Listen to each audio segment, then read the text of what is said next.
하나님의 은혜가 함께 하시는 하루가 되시기를 바랍니다.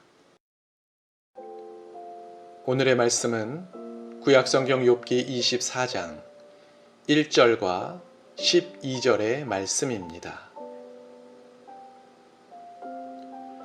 어찌하여 전능자는 때를 정해놓지 아니하셨는고 그를 아는 자들이 그의 날을 보지 못하는고. 성중에서 죽어가는 사람들이 신음하며 상한 자가 부르짖으나 하나님이 그들의 참상을 보지 아니하시느니라. 아멘.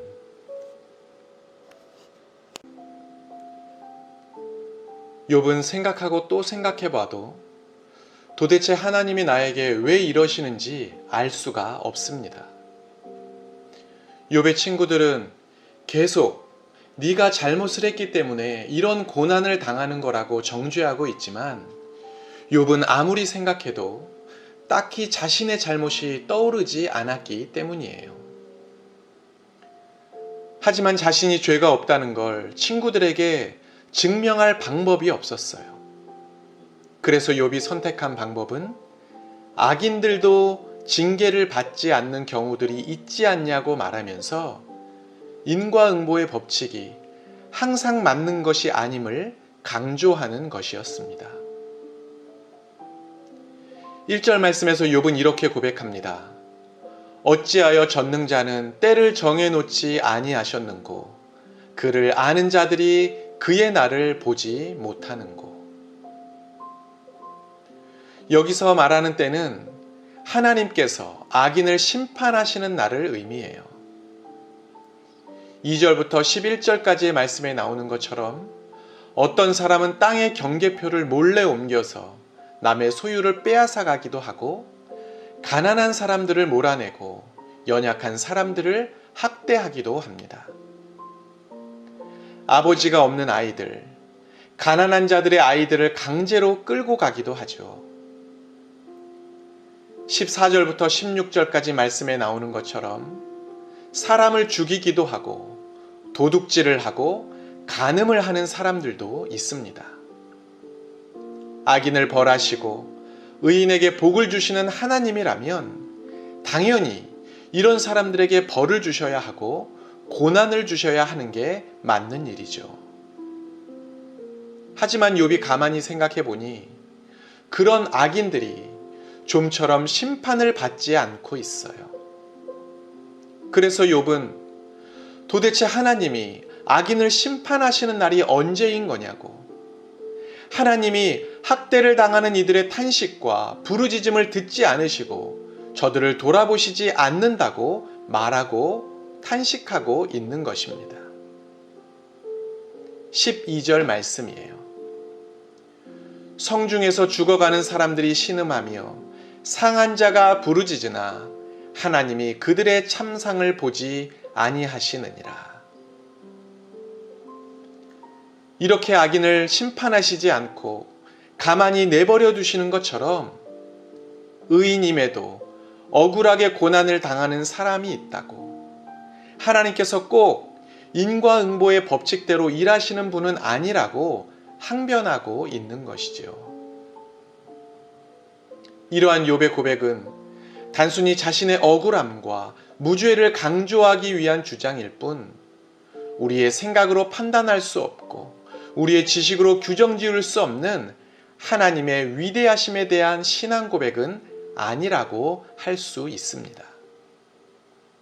이어지는 18절부터 25절까지의 말씀에서 욥은 또다시 악인은 벌을 받게 될 거라고, 하나님은 결국 그들을 심판하실 거라고 말하고 있기 때문이에요. 하지만 그럼에도 불구하고 욥의 이 고백이 중요한 것은 하나님은 분명히 우리의 생각을 초월하시는 분이라는 사실 때문입니다.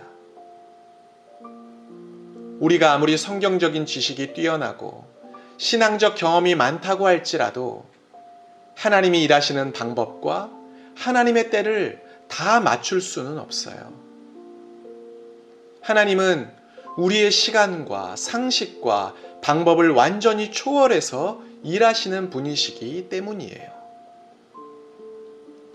극심한 고난을 허락하신 것처럼 보이지만 오히려 놀라운 은혜와 복을 누리는 기회일 수 있고, 침묵하시고 방관하시는 것처럼 보이지만 하나님의 심판을 위해 준비하고 계시는 시간일 수도 있는 것이지요. 그래서 우리는 눈에 보이는 현실에 대해 섣불리 판단하고 결론 짓는 것을 조심해야 합니다. 위기처럼 보이지만 기회일 수 있고, 기회처럼 보이지만 위기일 수 있기 때문이에요.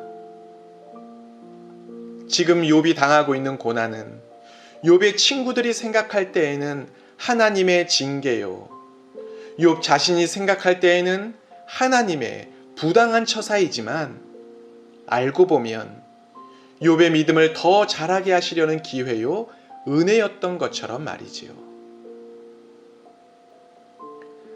세상에는 우리가 다 이해할 수 없는 일들이 일어나고 있습니다. 전쟁과 기근과 수많은 자연재해부터 부정과 부패와 불의한 일들, 각종 사건과 사고도 끊임없이 일어나고 있어요. 오늘도 우리가 생각하지 못한 기가 막힌 일들이 일어날 수도 있습니다. 그때마다 우리의 편협한 신앙으로 하나님에 대해 섣불리 판단하고 결론 짓는 그런 실수를 범하지 말아야 합니다. 우리가 기억할 것은 하나님께서 그 모든 것을 깨닫게 하실 날이 온다는 것과, 하나님은 선하신 분이요, 우리를 끝까지 사랑하시는 분이라는 사실입니다. 오늘 우리의 삶이 어떠하든 선하시고 실수가 없으신 하나님을 온전히 신뢰하며 살아가는 하루가 되시기를 바랍니다. 기도하겠습니다. 사랑의 주님, 우리가 인생을 살다 보면 우리의 생각과 지식으로는 다 이해할 수 없는 일들이 일어나곤 합니다. 의인이 고난을 당하는 것도 이해할 수 없지만, 특별히 악한 자들이 번성하고 징계를 받지 않고 살아가는 것을 보면서 정말 하나님이 의로우신지, 하나님의 정의는 과연 언제 실현되는 것인지 의문이 생기기도 합니다. 그럴 때 우리의 짧은 생각으로 하나님에 대해 판단하지 말고 선하시고 실수가 없으신 하나님의 역사를 믿음으로 기대하며 기다릴 수 있는 성도들이 되게 하여 주옵소서. 이 모든 것을 깨닫게 하실 날이 올 것을 믿고 주님을 바라보는 믿음의 사람들이 되게 하여 주옵소서. 예수님의 이름으로 기도하옵나이다. 아멘.